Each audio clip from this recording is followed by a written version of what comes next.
5월 14일 주일 오전 일부 예배 드리도록 하겠습니다. 찬송가 59장 찬송입니다.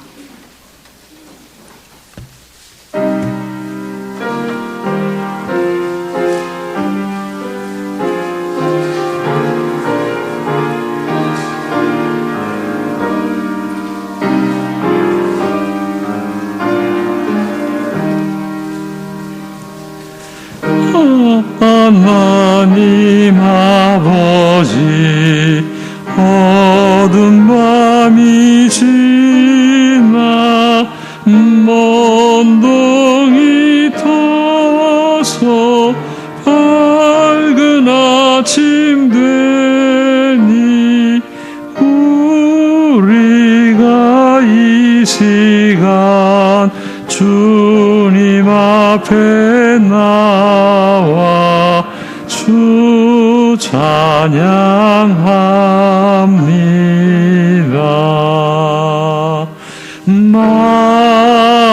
만유의 주시여 주님 앞에 비는 우리들에게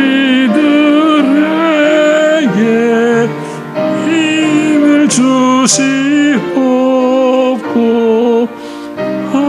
하나님 나라에 한량없는 은혜를 내리어 주소서. 거룩한 아버지, 삼위일체 주님, 구원의 사랑 한량없이 크니 영광의 주 이름 영원토록 빛나서 온 땅에 찾도다.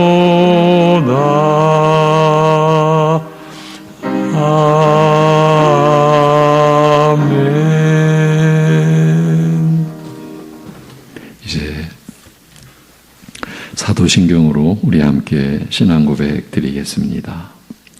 전능하사 천지를 만드신 하나님 아버지를 내가 믿사오며 그 외아들 우리 주 예수 그리스도를 믿사오니 이는 성령으로 잉태하사 동정녀 마리아에게 나시고 본디오 빌라도에게 고난을 받으사 십자가에 못 박혀 죽으시고 장사한 지 사흘 만에 죽은 자 가운데서 다시 살아나시며 하늘에 오르사 전능하신 하나님 우편에 앉아 계시다가 저리로서 산 자와 죽은 자를 심판하러 오시리라. 성령을 믿사오며 거룩한 공회와 성도가 서로 교통하는 것과 죄를 사하여 주시는 것과 몸이 다시 사는 것과 영원히 사는 것을 믿사옵나이다. 아멘.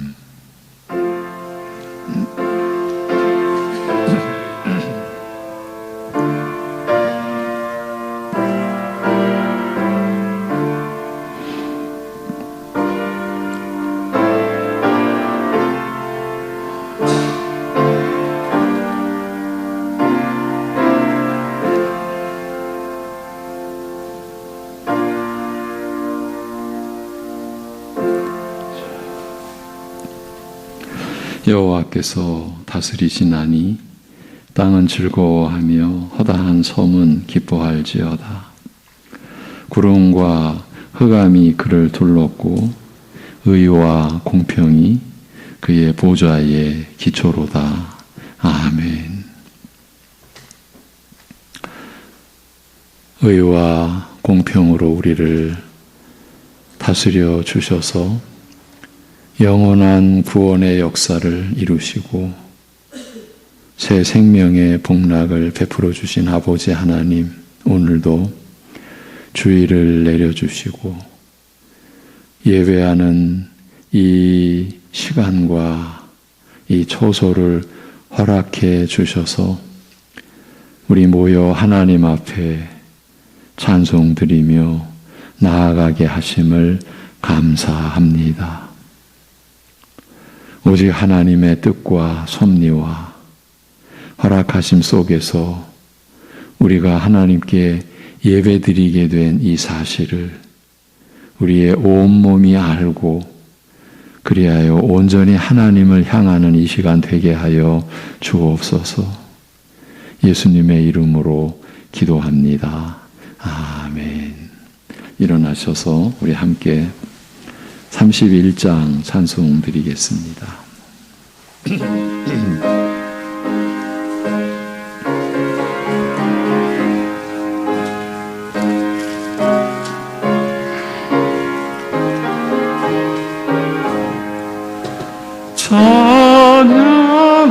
찬양하라 복되신 구세주 예수 백성들아 사랑을 전하세 경배하라 하늘의 천군과 천사 주님 앞에 영광을 돌리세 목자같이 우리를 지키시고 종일 품에 늘 안아주시니 찬양하라 높으신 권세를 찬양 찬양 찬양 영원히 드리세 찬양하라 복되신 구세주 예수 우리 대신 죽임을 당했네 구주 예수 영원한 구원의 소망 경배하며 겸손히 절하세 찬양하라 우리 죄 지신 예수 그의 사랑 한없이 크셔라 찬양하라 높으신 권세를 찬양 찬양 찬양 영원히 드리세 찬양하라 복되신 구세주 예수 천사들아 즐겁게 찬양해 구주 예수 영원히 다스리시니 면류관을 주 앞에 드리세 구주 예수 세상을 이기시고 영광 중에 또다시 오시리 찬양하라 높으신 권세를 찬양 찬양 찬양 영원히 드리세 아멘. 98번 어버이 주일 교동문입니다. 내 부모를 공경하라.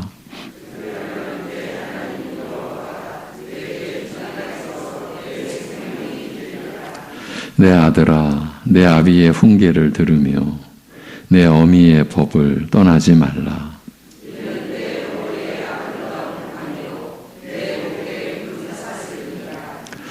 너를 낳은 아비에게 청종하고 내 늙은 어미를 경히 여기지 말지니라.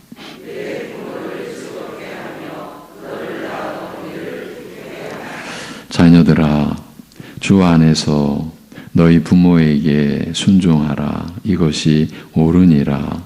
내 아버지와 어머니를 공경하라. 이것은 약속이 있는 첫 계명이니 이로써 내가 잘 되고 땅에서 장수하리라. 아멘.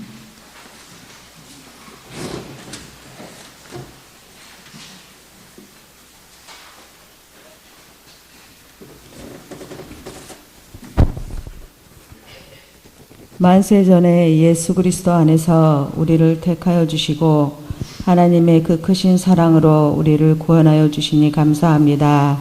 또 그 사랑으로 우리를 구원의 완성까지 이끄신다 약속하시니 감사드립니다.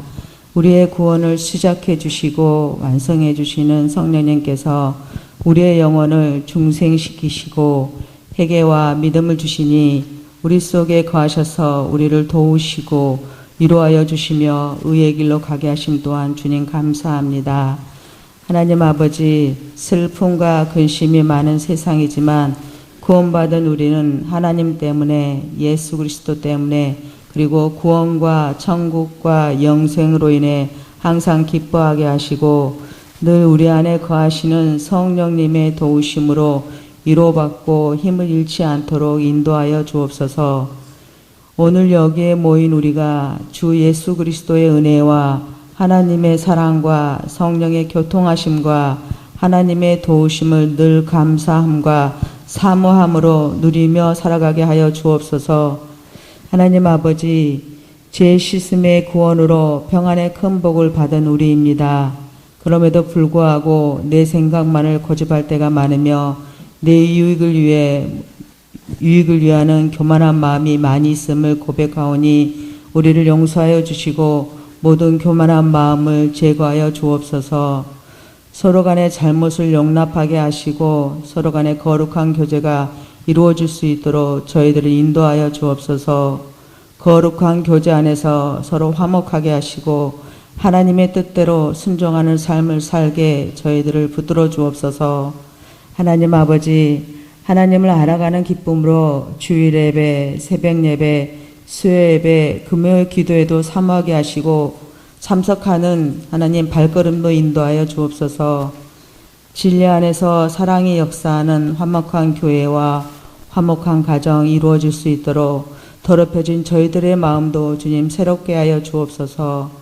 또한 하나님의 사랑 안에서 이 나라와 민족이 모든 상황에 기도하며 모든 걸 아뢰고 하나님만을 의지하며 나아가게 하여 주옵소서. 지금 태원에서 가정에서 회복 중인 성도들과 삶의 공과 문제들로 힘겨워하는 성도들 많습니다. 하나님, 내 뜻과 다른 삶 속에서 일어나는 일들로 마음 상하고 지친 심령들 주님께서 친히 어루만져 주옵시고 다시금 일어설 수 있도록 도와주옵소서. 비록 일어나는 일들이 내 뜻대로 되진 않지만 우리 삶의 주인이시고 모든 것을 아시고 계시는 섭리하시는 하나님은 선하신 하나님이심을 더욱 의지하며 맡기며 나아가게 하여 주옵소서. 이제 말씀 전하실 담임 목사님과 가정 주님께서 건강을 속히 회복시켜 주시고 맡은 사명 끝까지 건강한 몸으로 감당케 은혜 베풀어 주옵소서. 늘 죄투성인 우리를 오늘도 참아주시고 고쳐주시는 하나님 감사합니다. 이 모든 것들을 예수 그리스도 이름으로 기도하옵나이다. 아멘.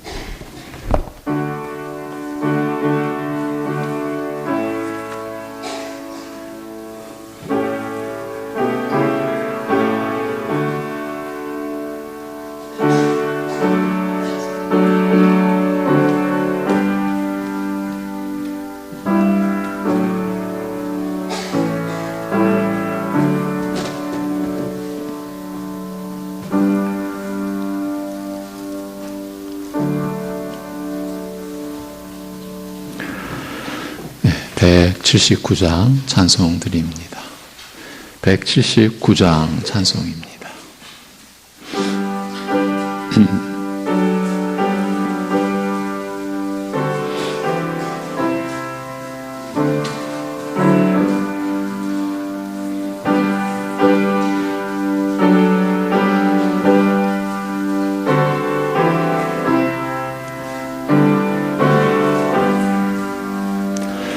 주 예수의 강림이 가까우니 저 천국을 얻을 자 회개하라. 주 성령도 너희를 부르시고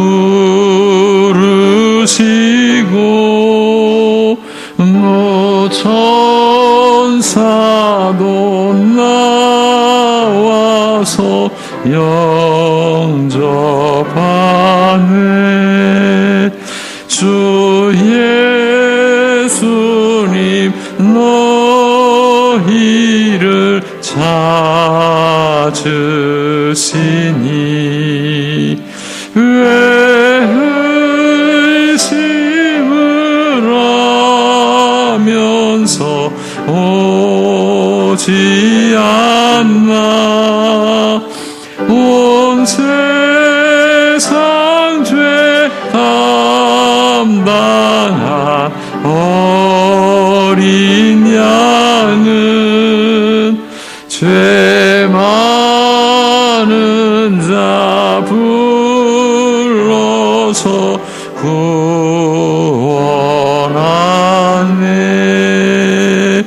이 세상이 즐기는 재물로는 내 근심과 고초를 못 면하리. 또 숨질 때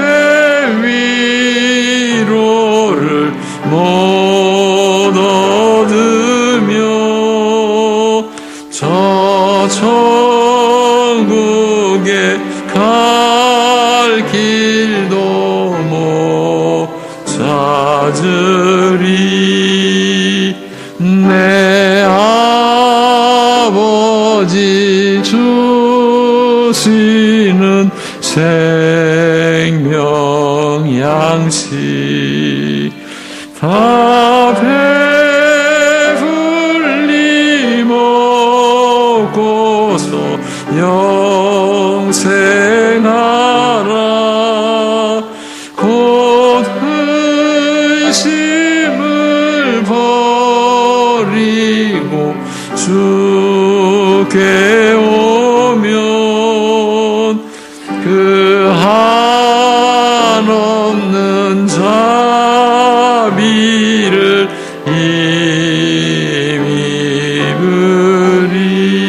힘입으리.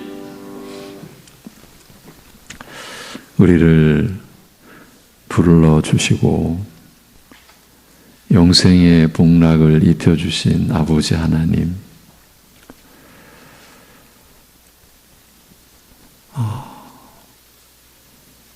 그저 죄와 사망으로 썩을 지체와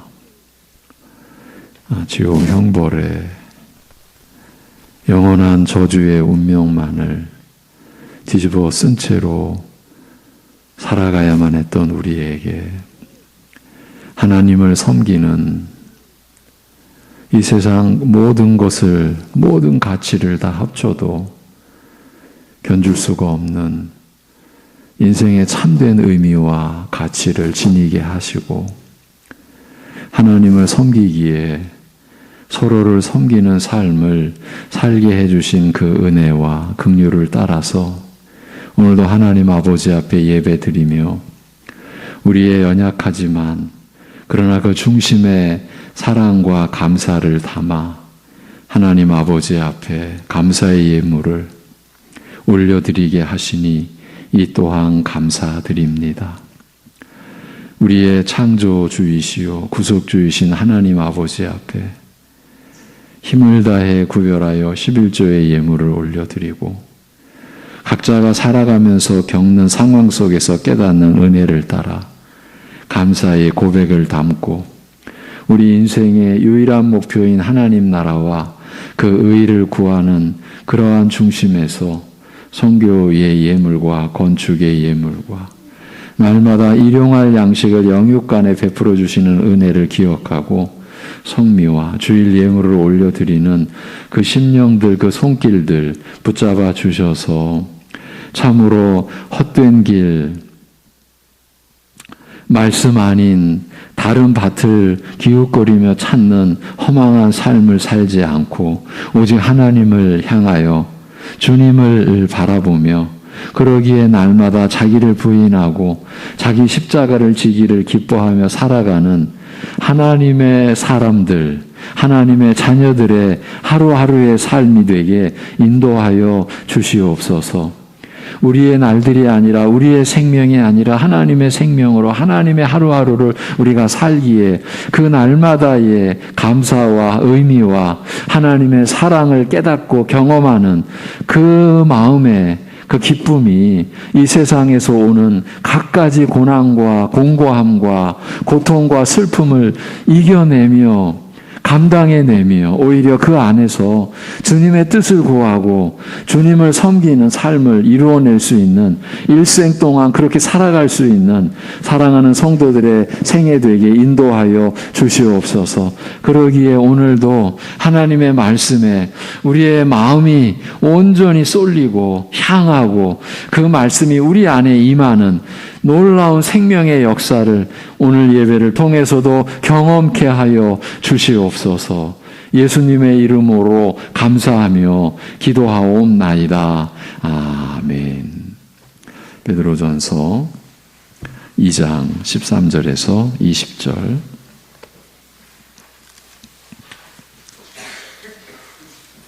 베드로전서 2장 13절에서 20절. 주를 위하여 순종하되 네 번째 시간 같습니다. 주를 위하여 순종하되 베드로전서 2장 13절에서 20절입니다. 인간의 모든 제도를 주를 위하여 순종하되 혹은 위에 있는 왕이나 혹은 그가 악행하는 자를 징벌하고 선행하는 자를 포상하기 위하여 보낸 총독에게 하라. 그 선행으로 어리석은 사람들의 무식한 말을 막으시는 것이라. 너희는 자유가 있으나 그 자유로 악을 가리는 데 쓰지 말고 오직 하나님의 종과 같이 하라. 무사람을 공경하며 형제를 사랑하며 하나님을 두려워하며 왕을 존대하라. 18절에서 20절 같이 읽겠습니다. 다 같이. 사환들아 범사에 두려워함으로 주인들에게 순종하되 선하고 관용하는 자들에게만 아니라 또한 까다로운 자들에게도 그리하라. 부당하게 고난을 받아도 하나님을 생각함으로 슬픔을 참으면 이는 아름다우나 죄가 있어 매를 맞고 참으면 무슨 칭찬이 있으리요. 그러나 선을 행함으로 고난을 받고 참으면 이는 하나님 앞에 아름다우니라. 아멘. 오늘 말씀은 지난주 말씀에 이어서 전하는 내용입니다. 지난주는 사환들아 범사에 두려워함으로 주인들에게 순종하되 선하고 관용하는 자들에게만 아니라 또한 까다로운 자들에게도 그리하라고 시작되는 이 18절에서 20절까지의 내용을 통해서 하나님으로부터 나지 않음이 없는 권세에 대하여 가져야 할 근본 자세를 다시 확인해 보고자 했는데 이와 관련하여 실제적인 권면을 하고 있는 골로새서에 기록된 관련 구절로 말씀을 전해드렸습니다. 골로새서 3장 22절부터 25절의 이 본문 말씀은 그리스도인들 중에서 당시에 가장 열악한 환경에 놓여 있던 노예, 종된 자들에 관한 교훈입니다. 이 말씀은 오늘날의 사회 제도와 그 상황 자체는 일치하지 않습니다. 그러나 고용인과 피고용인이라는 관계로 보면 유사하다고 할 수 있습니다. 저 천국에는 없는 사람 사이의 계급, 사람이 누구의 주인처럼 굴고 누구는 노예처럼 부림을 받는 이 세상에 이 죄악으로 인해 한계지어진 상황이 여기서 말하는 노예와 주인과의 관계와 비슷합니다. 그래서 그 본문은 일반적으로 우리 성도들이 사회생활할 때, 누구에게 고용되었을 때, 그때 그리스도인으로서 가져야 할 자세가 무엇인지를 가르쳐 준다고 할 수 있습니다. 그러나 상황이 꼭 그렇지 않다 해도 여기서 말씀하시는 삶의 방식은 우리 모든 성도들이 꼭 귀담아 들어야 할 것들이라는 사실을, 그 자체가 우리가 어디를 가든지 잊지 않고 적용해야 할 일상생활의 원칙이라는 것을 지난주 우리는 확인할 수 있었습니다. 그런데 이것으로 그치기에는 뭔가 아쉬웠습니다. 왜냐하면 골로새서에서는 이 종들에 관한 말씀에 이어 바로 상전들에 관한 말씀이 기록되어 있기 때문입니다. 우리가 지금 권세를 말씀을 통해 배우고 있는데 종들에 관한 말씀으로 그치기에는 안 될 것 같았습니다. 그래서 오늘 네 번째 시간 갖기로 한 겁니다. 상전들에 관하여 하시는 말씀을 나누고자 함입니다. 그래서 오늘 그 부분을 보고자 하는데, 지난주 본문인 골로새서 3장 22절부터 오늘 본문인 4장 1절까지를 함께 보시겠습니다. 준비했습니다. 같이 보십니다. 시작. 종들아, 모든 일에 육신의 상전들에게 순종하되 사람을 기쁘게 하는 자와 같이 눈가림만 하지 말고 오직 주를 두려워하여 성실한 마음으로 하라. 무슨 일을 하든지 마음을 다하여 주께 하듯 하고 사람에게 하듯 하지 말라.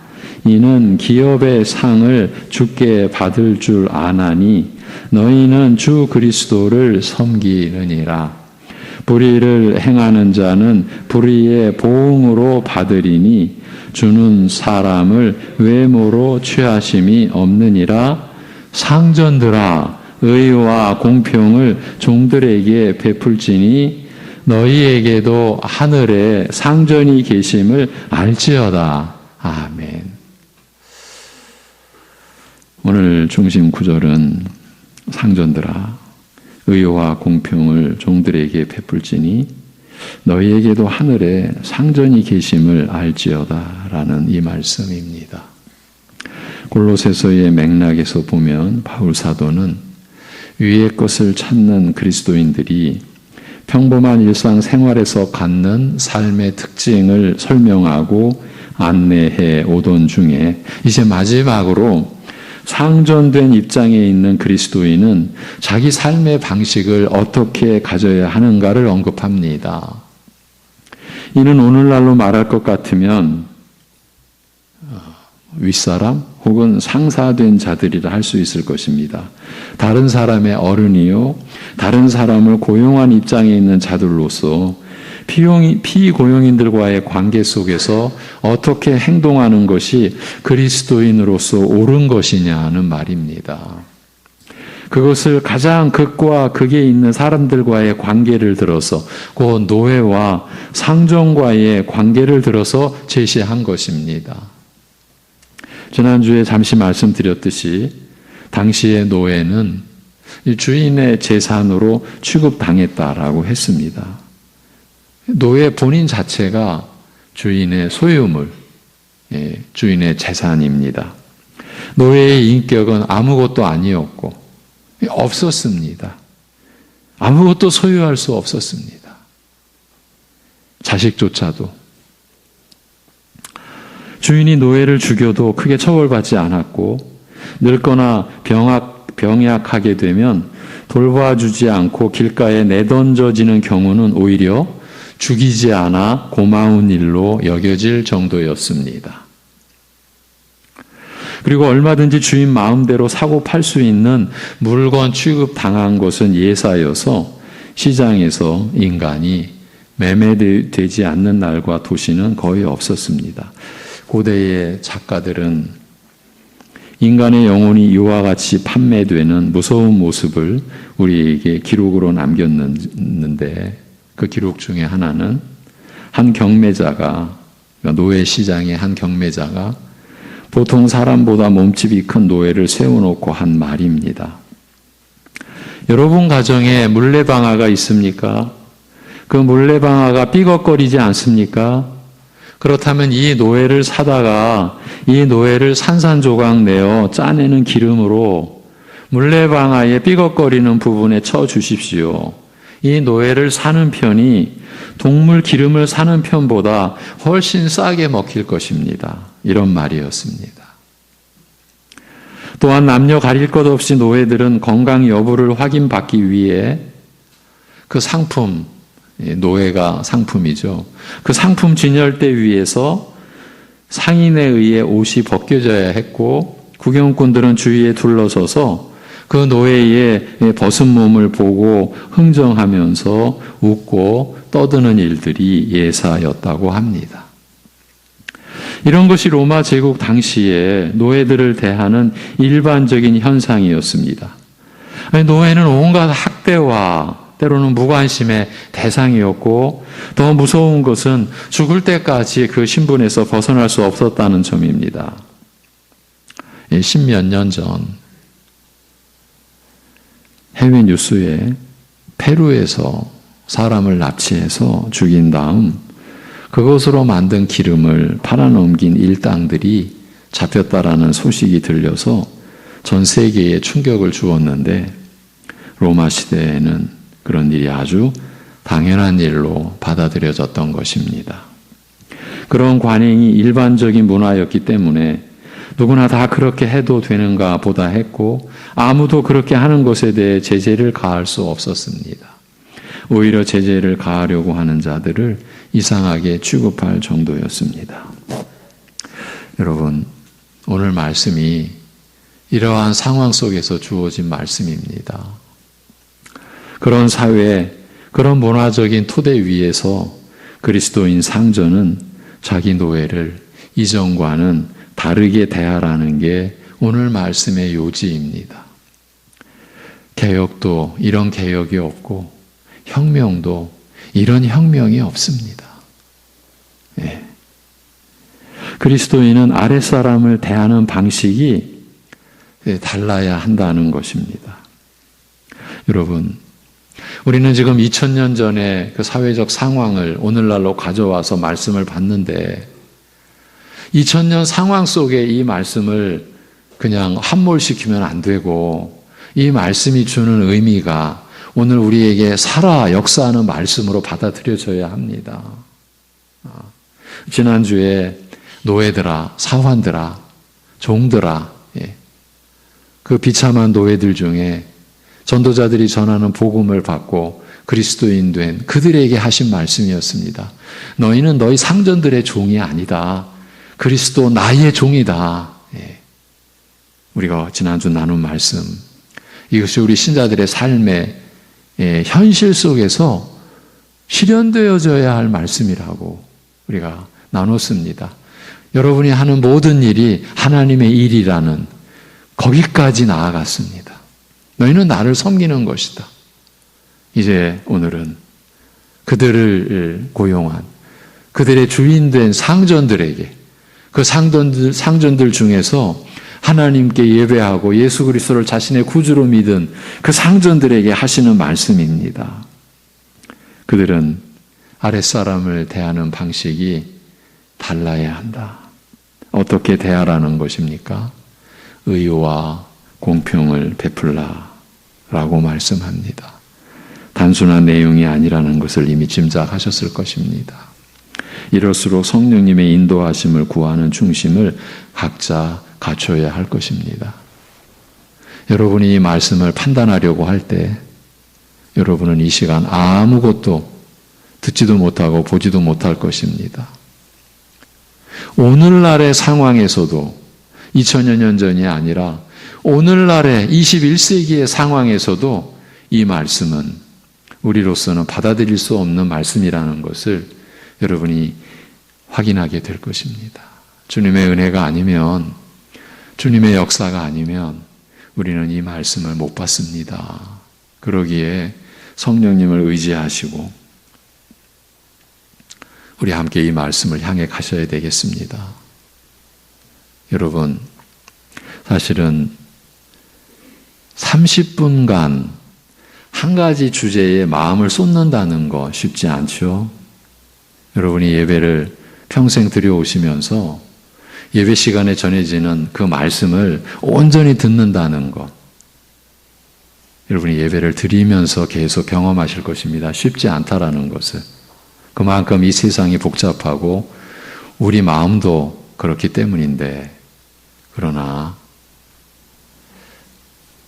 이 시간은 하나님을 향하여 우리의 마음이 집중되어져야 되고 하나님께로 향해야만 합니다. 그렇게 여러분께 당부드리고 이제 말씀을 전개해 가겠습니다. 이 의와 공평이라는 말은 한마디로 하나님께서 세상을 다스리시는 방식을 본받아. 그러니까 의와 공평을 베풀라는 말은 한마디로 하나님께서 세상을 다스리시는 방식을 본받아 종들에게 행하라는 말입니다. 어른들이나 상사들은 아랫사람을 대할 때 항상 하나님께서 사람을 대하시는 방식으로 대해야 한다라는 것입니다. 왜냐하면 의와 공평은 하나님의 통치 방식을 요약하는 말이기 때문입니다. 예. 시편 97편 1, 2절을 같이 보십니다. 시편 97편 1, 2절 시작. 여호와께서 다스리시나니 땅은 즐거워하며 허다한 섬은 기뻐할지어다. 구름과 흑암이 그를 둘렀고 의와 공평이 그의 보좌의 기초로다. 아멘. 이렇게 말씀하신 것과 같습니다. 의와 공평은 하나님의 성품이 반영된 통치 방식이라는 것입니다.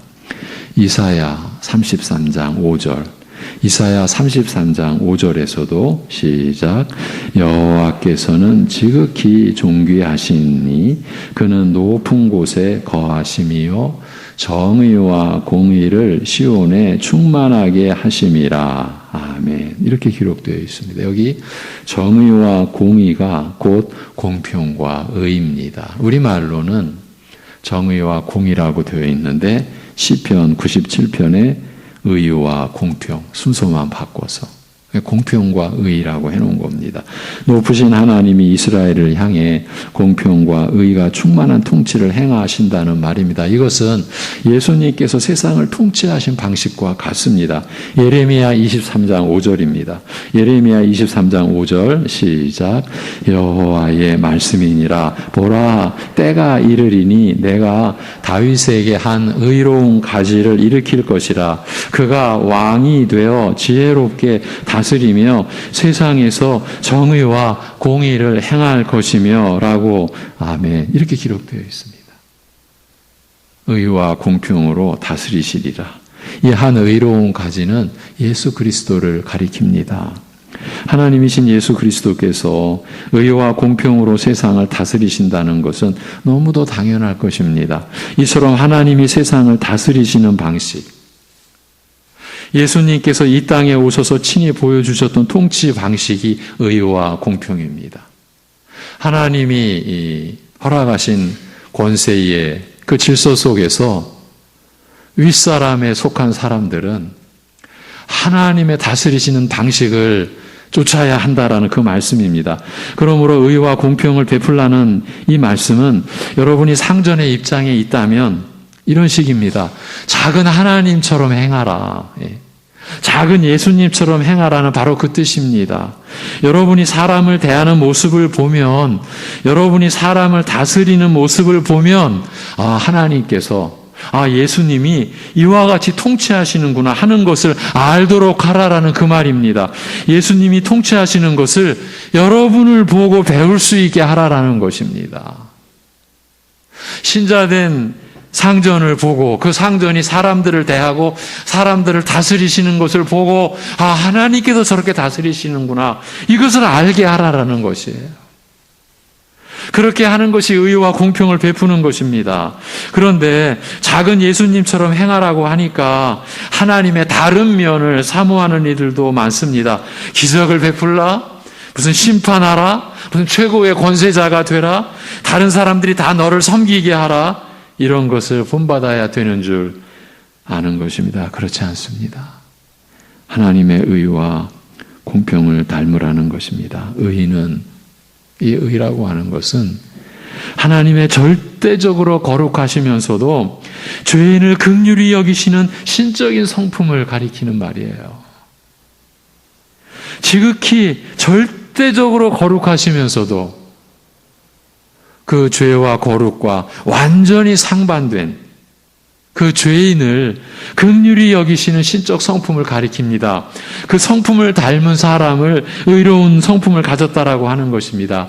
마치 요셉이 결혼 전에 마리아가 잉태된 것을 알고 그 후에 조용히 파혼하려고 했던 것을 두고 의로운 자라고 한 것과 같습니다.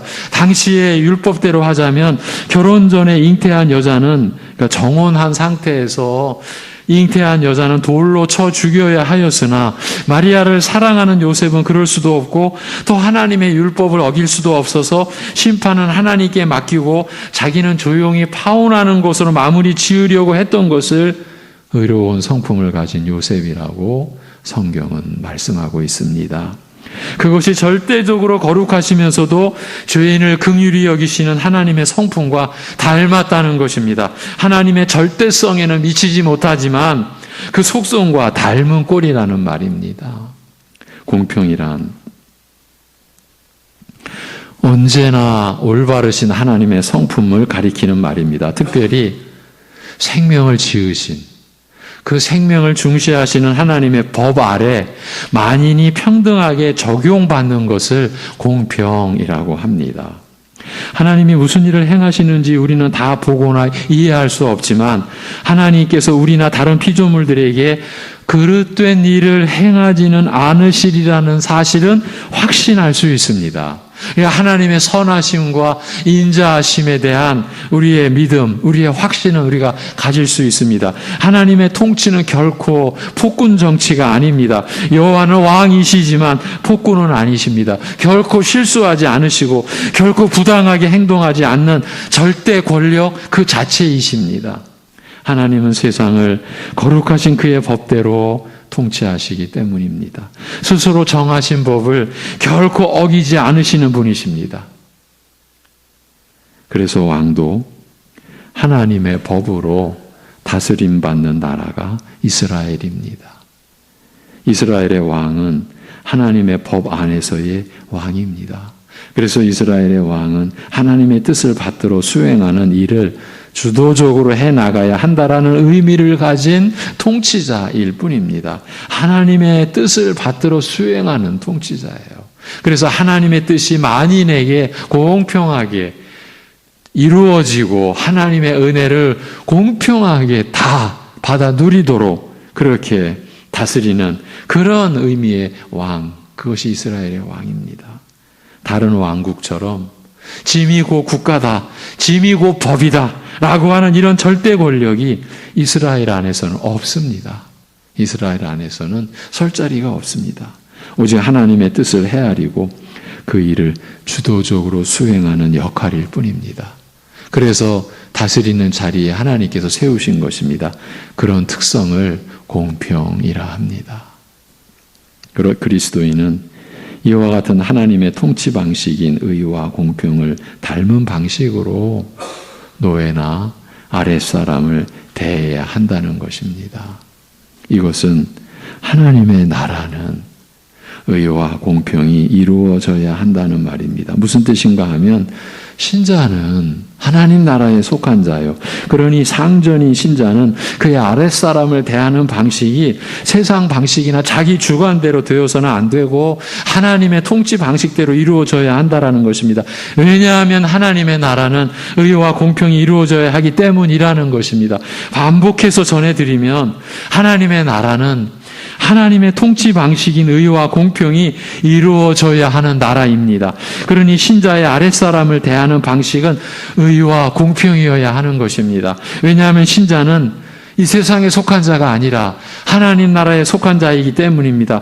그러니 그의 아랫사람을 대하는 방식이 하나님 나라의 통치 방식을 닮아야 하는 것은 상전으로서 그가 마땅히 행할 일인 것입니다. 그리스도인인 상전이 아랫사람과의 관계가 이렇게 되어져야 할 직접적인 이유를 사도 바울은 바로 이어서 명백하게 밝혀줍니다.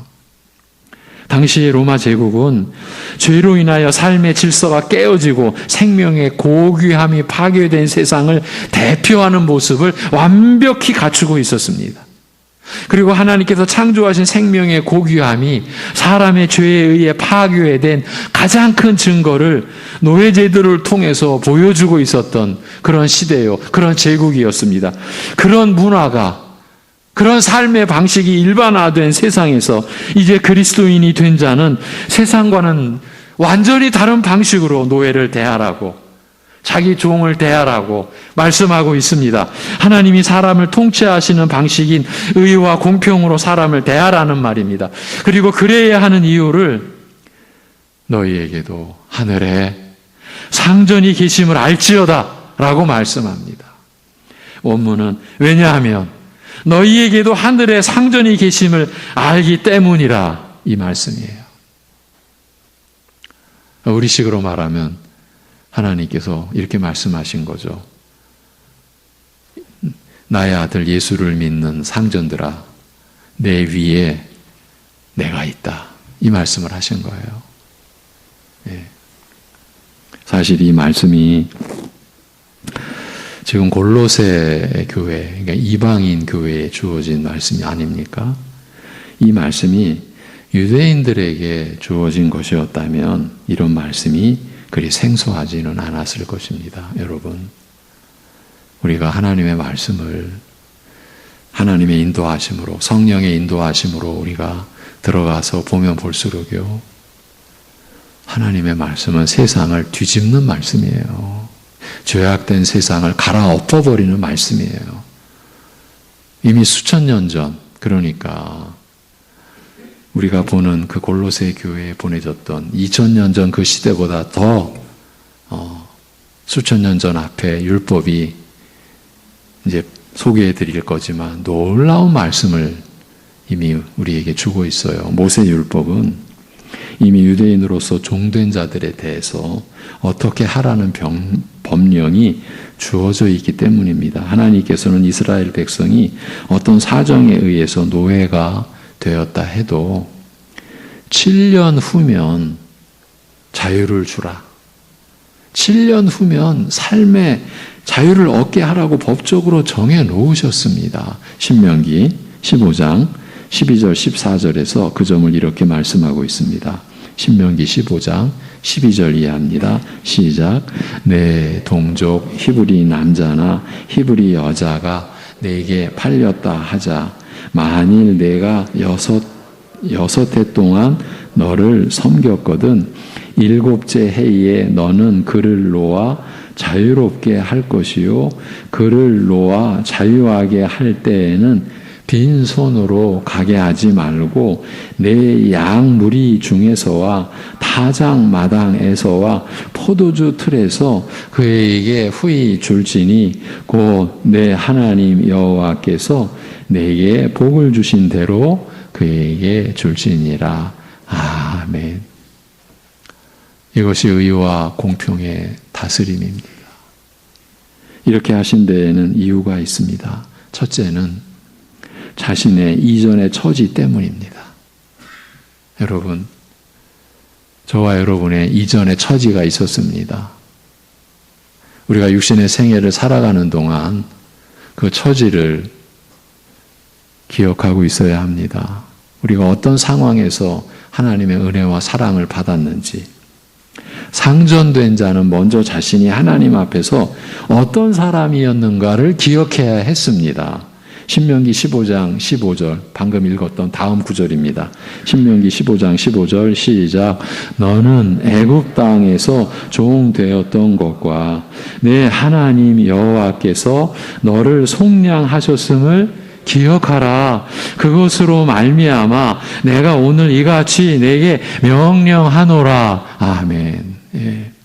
이 말은 너희야말로 가장 무서운 위력을 가진 대제국 애굽의 손아귀 위에서 빠져나올 재주가 없었던 절망적인 종이 아니었더냐. 어떤 기묘한 방법으로도 바로의 채찍을 극복하고 탈출하여 자유를 얻을 아무런 희망도 없던 노예 아니었더냐. 그런 너를 내가 구원하여 종살이에서 풀려나게 해 주었으니 너도 너희의 이웃에게 그와 같이 대함으로써 내가 받은 구원의 은혜를 이웃과 나누어야 한다. 바로 이 말씀인 거예요. 자신이 먼저 죄의 노예로 있던 신분에서 벗어난 것을 기억하여 자기가 받은 그 은혜에 합당하게 다른 사람을 대하여야 하리라는 것입니다. 여러분, 이것이 구약의 말씀입니다. 이스라엘 백성은 자신이 이전에 처해 있던 처절한 종의 위치에서 놓여놨다는 것을 자신들의 실생활에서 나타내 보이게끔 되어 있었던 것입니다. 이것만이 아닙니다. 또 다른 이유도 있습니다. 장차 돌아갈 안식이 있기 때문입니다. 이스라엘 백성은 한 노예에게 6년 동안만 주인 노릇을 행사할 수 있습니다. 하나님은 특별히 6년 동안은 종살이를 시켜도 누구든지 7년째는 자유인으로 해방시켜 주어야 한다라고 말씀하십니다. 이스라엘 역사에서 6이라는 숫자는 인간의 역사와 인간의 삶과 관련된 숫자입니다. 하나님께서 만물을 창조하신 기간이기도 하며 인간이 일해야 하는 기간이기도 합니다. 7일째 안식하라고 함으로써 죄로 인한 사람의 모든 수고가 끝날 날이 있을 것과 영광의 하나님과 함께 다시 안식 가운데 거할 자들임을 증거하게 하셨습니다. 여러분, 희한하지 않습니까? 이 온 땅의 대다수의 사람들이 하나님을 아예 잊혀진 존재, 없는 존재, 자기들이 만들어내는 신은 있을지라도 성경에 이 하나님은 없는, 대적하는 그런 이 세상이 지금 7일 주간으로 움직여지는 것은 너무 신기하지 않습니까? 창세기 1장, 2장, 3장의 그 창조의 질서가 사실 지금도 인간 사회 속에서 유지되고 있다는 것이 얼마나 이게 특별한 일입니까? 여러분, 7일째 안식하라고 함으로써 죄로 인한 사람의 모든 수고가 끝날 날이 있을 것과 영광의 하나님과 함께 다시 안식 가운데 거할 자들임을 증거하게 하셨던 거예요. 6일의 노고와 7일째의 안식은 그와 같이 인생의 수고와 영원한 안식을 예표하는 것이에요. 여러분, 신앙생활의 연륜이 깊어질수록 주일의 예배, 주일의 안식을 더 사모하는 믿음으로 여러분의 믿음의 작용이 이루어지기를 기원드립니다. 이 날을 기다려야지, 주일 예배를 사모해야지. 그래서 여러분, 이 주일에 교회와 예배를 섬기는 모든 여러분의 일은 일로써 가시면 안 됩니다. 우리가 3년 4개월 그 이전에 상상도 못했던 일을 전 세계가 경험했습니다. 관계의 단절, 교회당 안에서도 우리가 일상으로 여겨왔던 모든 일들을 멈춰야 했습니다. 그 아픔과 고통은 말로 다 할 수가 없습니다. 그런데 너무나 참 이것 또한 놀랍게도 그 고통과 아픔 속에서 우리가 받은 바가 또한 적지 않습니다. 그 중에 하나, 아무 일 안 하고 예배드리러 오는 것, 여러분이 저에게 들려주는 몇 분의 말씀, 목사님, 아무 일도 안 하고 오직 예배만을 드리러 주일날 교회 나온다라는 것이 이런 것이었다라는 것을 지금까지 몰랐습니다. 그 말을 들을 때 목사님, 제 마음은 아픈 거예요. 이렇게 했어야 되는데, 왜 주일을 일하는 날로 교회가 만들었을까? 하나님을 찬송하고 기도하고 함께 생명의 말씀을 함께 받는 이 안식과 평강의 누림을 왜 일로 덮어버렸을까?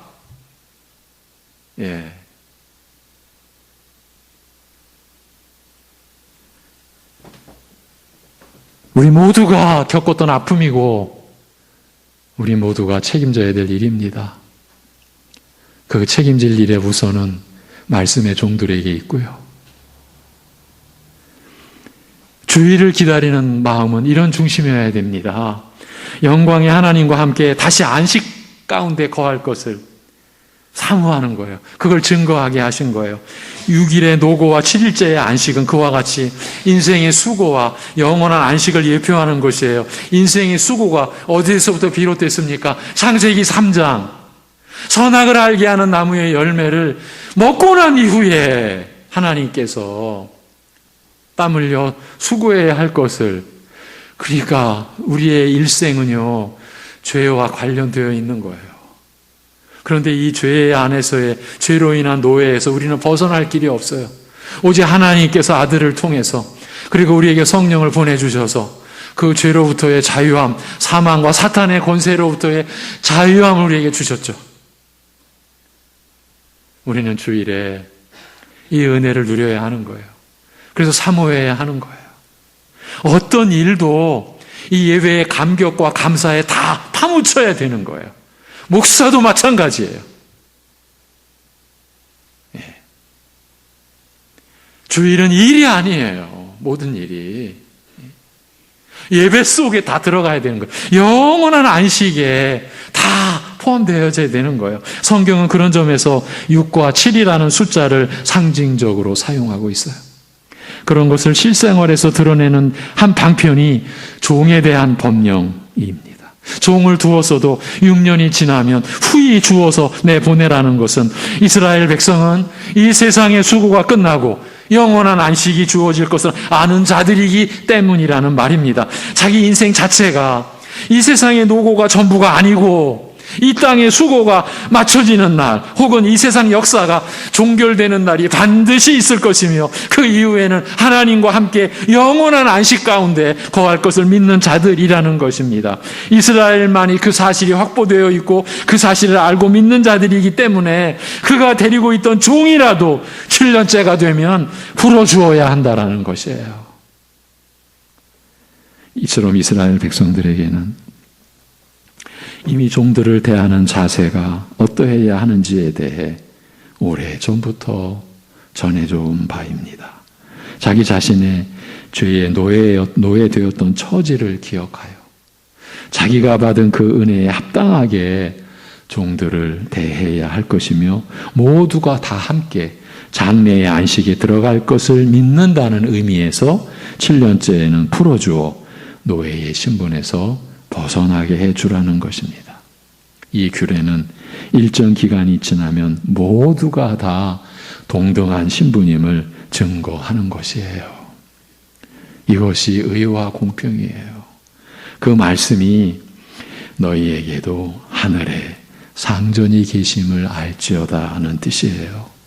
자기 위치를 하나님 앞에서 다시 세우고 그것을 따라, 그 새로운 인식을 따라 종들을 대하라는 것이에요. 신약 성경 중 빌레몬서는 이 원리를 그대로 실행에 옮길 것을 요구하는 바울의 서신입니다. 빌레몬은 골로새의 유력한 교인이었고 그에게는 오네시모라는 종이 있었습니다.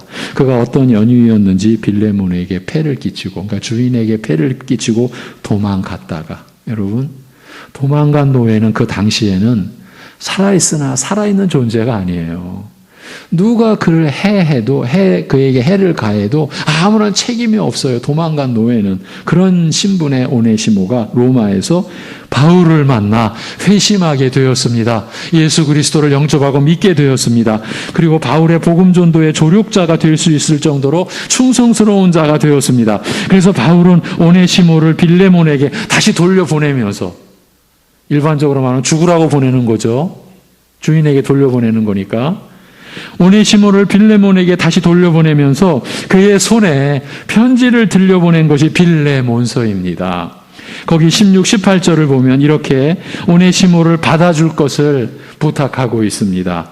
빌레몬 16절에서 18절입니다. 시작. 이후로는 종과 같이 대하지 아니하고 종 이상으로 곧 사랑받는 형제로 둘 자라. 내게 특별히 그러하거든 하물며 육신과 주 안에서 상관된 내게랴. 그러므로 내가 나를 동역자로 알진대 그를 영접하기를 내게 하듯 하고 그가 만일 내게 불의를 하였거나 내게 빚진 것이 있으면 이것을 내 앞으로 계산하라. 종의 신분이지만 이제는 사랑받는 형제로 대해주라. 저를 영접하기를 내게 하듯 하라. 나 바울과 동등한 인격체로 대우해 주라는 것입니다. 전에는 좀도둑이었고 도망자였으나 이제 한 사람의 그리스도인으로서 새로운 태도로 너를 위하여 봉사할 것이니 몹쓸 마땅히 죽어야 할 그런 종으로가 아니라 로마 제국의 주인들이 노예를 대하는 그런 태도로가 아니라 사랑받는 형제요. 나 바울과 동등한 인격체로 대해 주기를 부탁한다는 것이에요. 이것이 빌레몬서요. 이것이 하나님의 말씀이에요. 이게 종을 의와 공평으로 대하는 그리스도인의 자세입니다. 그런 모습으로 그리스도인인 상전들은 노예들을 대하라는 말입니다.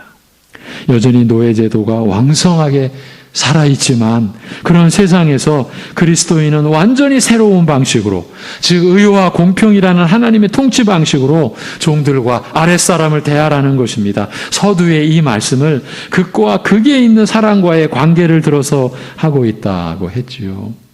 자신의 노예에게 그리스도인 상전은 이렇게 대하라는 말씀을 잊으시면 안 되는 이유는 노예보다 더 낮은 계층의 사람이 없기 때문입니다.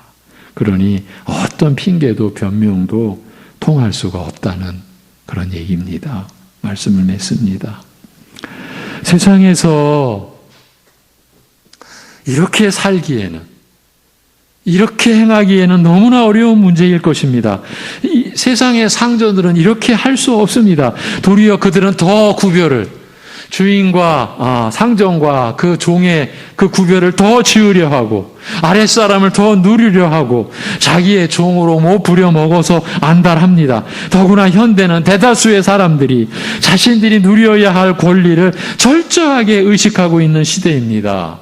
우리는 손해를 보고는 못 사는 시대에 살고 있습니다. 누가 나에게 해를 입히면 우리는 즉각 되받아 쳐야만 하는 시대를 살고 있습니다. 서로가 서로를 못 잡아먹어서 안다라는 세상이라고 할 수가 있습니다. 그런 세상에서 상전 노릇을 이와 같이 한다는 것은 아주 어려운 일인 것만큼은 틀림없으나 아니 불가능합니다. 그러나 우리는 그러한 시대와 닮지 않은 이와 같은 삶을 살도록 요청받고 있습니다. 그리스도인 된 상전은 의와 공평으로 아랫사람을 대하라고 합니다. 사랑하는 형제로 그리스도 안에서 존경받는 일꾼처럼 저들을 대하라고 합니다. 거듭나서 자라가는 곧 위의 것을 찾는 상전은 그래야 한다고 말씀합니다. 이상이 주 예수 그리스도의 권위를 입고서 사도 바울이 성도들에게 전해주는 말씀입니다. 이는 주님께서 지시하신 것입니다. 우리의 생명의 주인께서 그렇게 하라고 하시는 거예요. 우리가 주의 두려우심을 아는 것만큼 이 일은 우리에게서 이루어져야 되는 것입니다. 보통요, 아랫사람을 그렇게 대하면 버릇이 없어진다고들 합니다. 또 그런 대우를 해준들 나중에 가면 당연한 줄 알고 감사할 줄도 모른다고도 합니다. 그렇다고 세상 하는 대로 신자된 상전들이 행사하는 것을 하나님께서 못 본 채 하시겠습니까? 못 본 채 해주시겠습니까? 그 상전을 하나님께서 사랑하신다면요. 사도가 노예와 상전의 관계를 들고 나온 것은 어떤 합리화나 변명도 안 통한다는 뜻 아니겠습니까? 물론 이 일이 우리가 이 말씀을 들었다, 이 말씀을 보았다라고 해서 되어지는 것은 아닙니다. 이 역시 오늘 골로새서의 중심 구절 다음 말씀의 도움을 받아야 합니다. 이 말씀을 읽으면서 말씀을 맺을 것입니다. 골로새서 4장 2절 시작. 기도를 계속하고 기도에 감사함으로 깨어 있으라. 아멘. 골로새서 3장 초반부터 위의 것을 찾는 사람들의 말씀이 쭉 연결이 되어지는, 끝난 뒤에 바로 이 말씀이 이어지는 거예요. 기도를 통하여 성령님의 도우심을 입지 않으면 우리는 의와 공평으로 사람을 대하는 그런 그리스도인다운 삶을 한 번도 가질 수 없다는 그 말인 거예요. 앞에서 언급된 다른 모든 것들과 함께 이 일도 기도를 통해 오직 성령님의 도우시는 능력으로만 행할 수 있다라는 것이에요. 예. 십수년 전, 오래전 일이죠. 오늘 말씀과 관련된 일로 이웃교회 성도와 만나야 했던 적이 있습니다.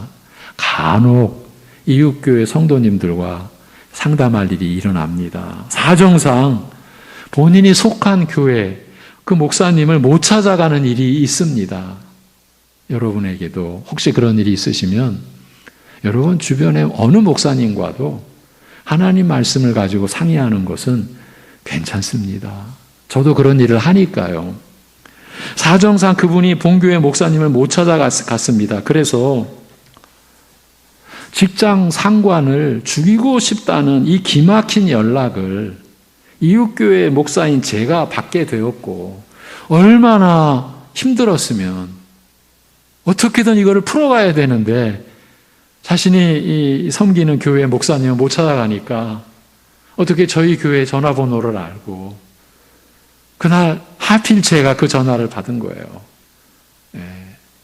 토요일 날 오후 늦은 시간은 주로 제가 전화를 받으니까 전화를 받게 됐어요. 그분의 절박한 상황 때문에 만나야만 했어요. 그분도, 그분의 상관도 다 교인이었어요. 예. 그런데 성도인 아랫사람이 성도인 상전을 죽이고 싶었다는 것인데 끝말이 하나님 때문에 못 그랬다라고 했습니다. 제가 할 수 있는 일이 무엇이었겠습니까? 성령님 의지하여 말씀으로 위로했습니다. 기억하기로는 긴 시간이 소요됐던 것으로 압니다.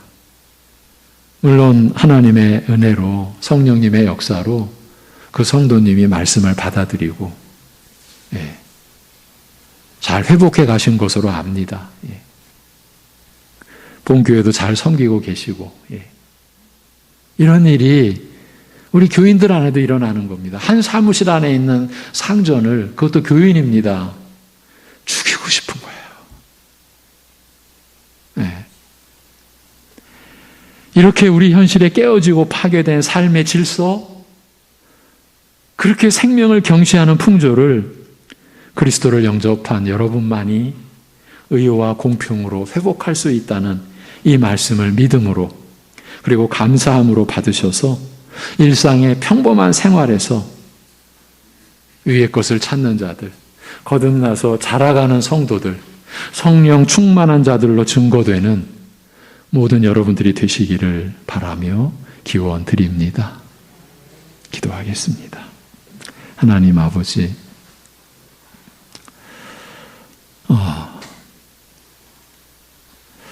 우리가 어떤 처지에서 지금 하나님의 이 안식과 이 은혜와 평강을 누리고 있는지 우리를 일깨워 주셔서 감사합니다. 우리가 그런 처지에서 하나님을 깨닫지도 찾지도 않던 우리들을 창세전에 이미 우리를 아시고 우리를 찾으시고 우리를 택하시고 우리를 부르신 하나님의 그 은혜를 우리가 기억하며 살게 하여 주옵소서. 그 은혜의 마음으로 가족과 이웃과 교우와 모든 사람을, 일터에서 만나고 대하는 모든 사람을 우리가 어떻게 섬겨야 할지를 말씀을 따라 익히고 배우며 살아가게 하여 주시옵소서. 우리가 받은 구원의 나라, 하나님 나라, 하나님이 세우시고 우리를 세워가시는 그 나라에서 우리의 법이 따로 없고 우리의 주관과 나의 방식이 따로 있을 수 없다라고 하는 이 절대 이 원칙에서 하나님의 말씀의 기준에서 우리가 벗어나지 않도록 사랑하는 우리 성도들 붙잡아 주시옵소서. 그래서 매일 우리가 하루 세 끼 육신의 양식으로 살아가듯이 매일 하나님의 말씀 보고 듣고 그 말씀으로 기도하며 그래서 우리가 하나님의 사람으로 하나님의 자녀로 자라가며 변화되어져 가며 그 자라감과 변화가 우리가 함께하는 모든 사람들과의 관계 속에서 드러남으로 인하여서 사랑하는 성도들을 통해 하나님이 어떤 분이신지 우리 주 예수 그리스도께서 어떤 의와 공평으로 우리를 품으시고 다스리시는지 그 증인들로 그것을 증거하는 우리 성도들로 살아가는 복을 허락하여 주시옵소서. 그 말씀이 사랑하는 성도들의 삶의 자리에서 나타나는 그것으로 인해 하나님이 기뻐하시고 하나님 아버지의 기쁨이 우리의 기쁨이 되는 삶을 살게 하여 주시옵소서. 아버지 하나님, 어버이 주일로 섬기는 이 주간입니다. 우리의 부모님들, 우리 교회 어르신들을 우리가 다시금 마음에서 돌아보고 생각하고 우리가 어떻게 모시고 어떻게 공경하는지를 돌아볼 수 있는 절기가 되게 주간 되게 하여 주시옵소서. 하나님의 절대적인 권세와 그 섭리 속에서 우리에게 주어진 이 질서가 지켜져야 하며 이것이 하나님 나라이기 때문이라는 것을 우리가 알고 윗사람을 부모님을 상전을 우리가 섬기고 상전된 윗사람의 위치에서는 어떻게 아랫사람들과 함께 해야 되는지를 오직 말씀을 통해서 우리가 배우고 익히며 살아갈 수 있는 우리들 되게 하여 주시옵소서. 이 모든 것을 주님께 의탁하오며 우리 주 예수 그리스도의 이름으로 기도하옵나이다. 아멘. 331장 찬송입니다.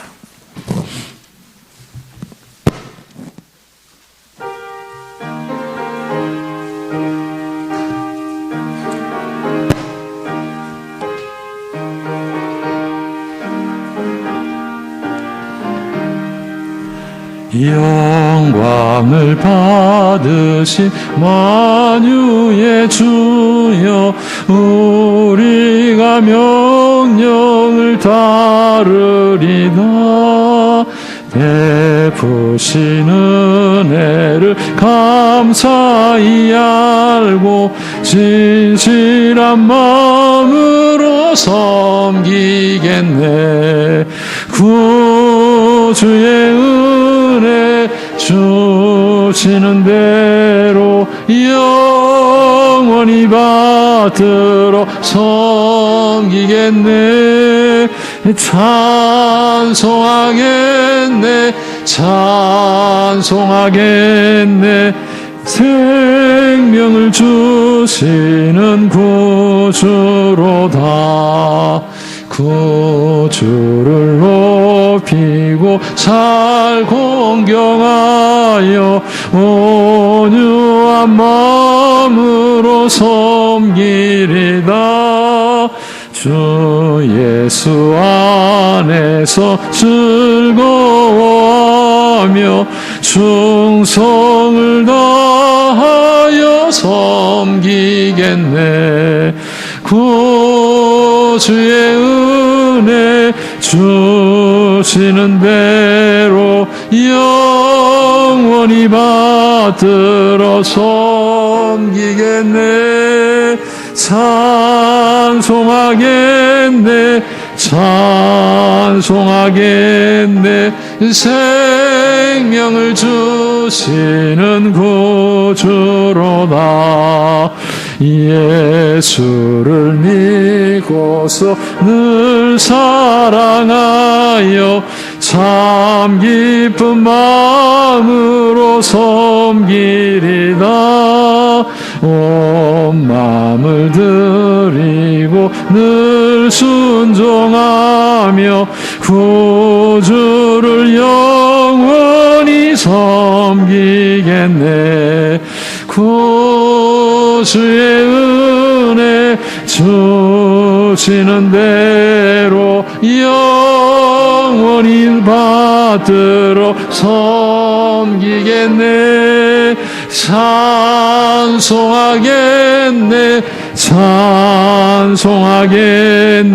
생명을 주시는 구주로다. 아멘. 다음 주 이제 이거 세 번째 안내해 드리는 건데, 다음 주 베드로전서 2장 21절에서 25절 너희를 위하여 고난을 받으사, 다음 21일 주간은 주일은 이 말씀을 전하겠습니다. 경기선교전도연합회 실행위원회가 15일 내일이죠. 월요일 오전 11시 부천 평안교회에서 열리고 교회에서 10시 30분에 출발합니다.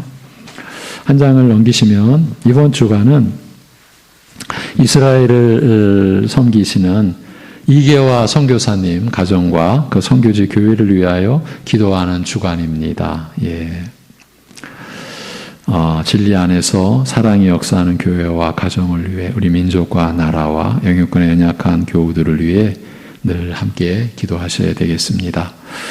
네, 위로해 주십시오. 우리 이경숙 집사님 모친 유현우 안수 집사님의 빅모께서 지난 5월 9일 소천하셨습니다. 그래서 여러분에게 부고 공지해 드리고 교회에서 그 다음 날 다녀와서 조문하며 예배를 드리고 왔습니다. 위로의 예배를 드리고 왔습니다. 그래서 오늘 교회가 여러 성도님들이 위로해 주심에 감사하여서 우리 유현우 이경숙 집사님 가정에서 떡을 준비해 주셨습니다.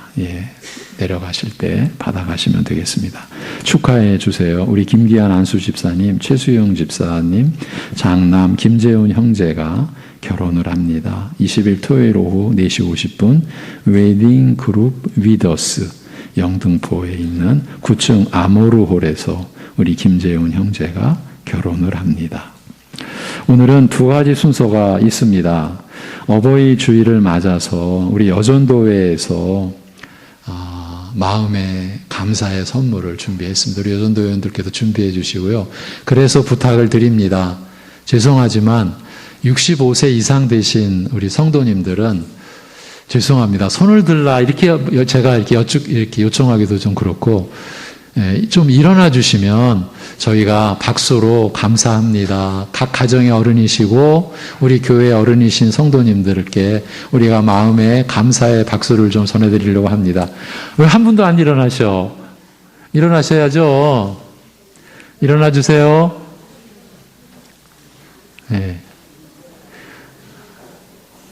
감사합니다. 우리 여전도회원들께서 이것은 우리 여전도회가 자체적으로 마련한 선물이에요. 우리 어르신들께 감사합니다. 주님 안에서 평안하시고 강건하세요. 우리 박수로 감사.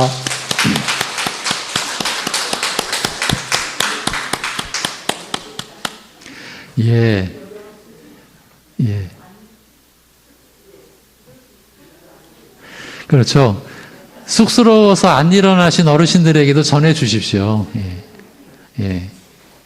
감사합니다. 특히 여전도회에서도 감사하고요. 무엇보다 지금 일어나 계신 우리 어르신들 감사합니다.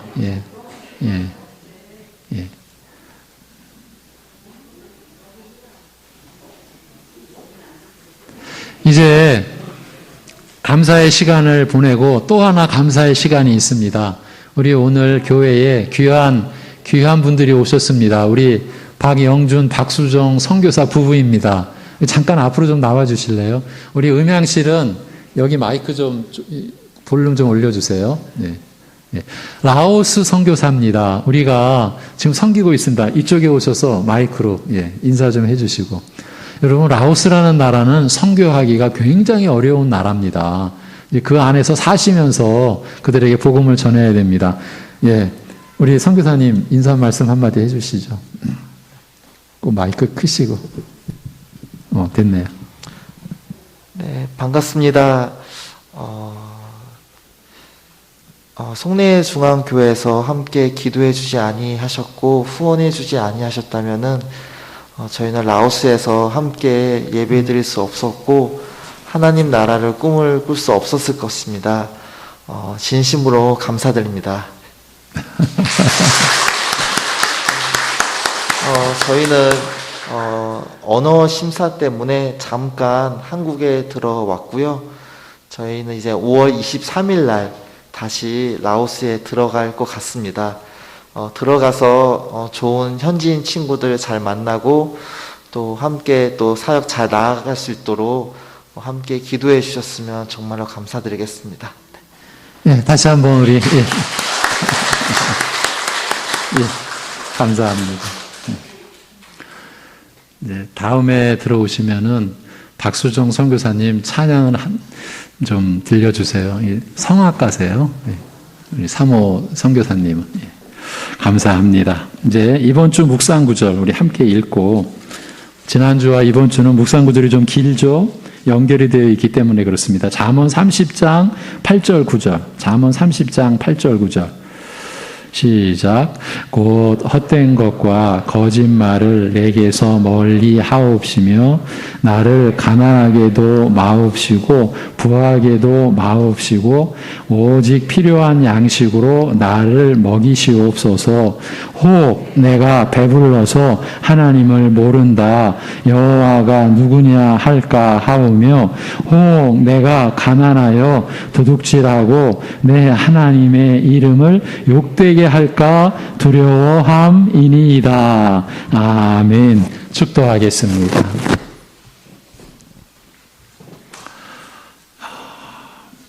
우리의 죄가 되어주시고 우리의 의를 이루신 주 예수 그리스도의 은혜와 우리 위에 아들을 내어주신 아버지 하나님의 사랑하심과 우리 안에 내주하시어 이 생명의 진리를 풀어 알고 믿게 하시고 누리게 하시는 성령님의 교통하심이 어버이 주일을 맞는 교회가 부모와 윗사람에 대한 하나님께서 부여하신 권세를 다시금 기억하고 또 윗사람 상전의 위치에서 살아가는 입장에서 하나님의 통치 방식을 따라야 하는 말씀을 받고 그 말씀대로 사는 것이 이 세상을 섬기고 이 세상의 빛으로 소금으로 살아가는 것임을 알며 그러기에 그 하나님의 그렇게 살기 위한 은혜를 구하고 사모하는 모든 이들 가운데 영원토록 함께 하시기를 주님의 이름으로 축원하옵나이다. 아멘.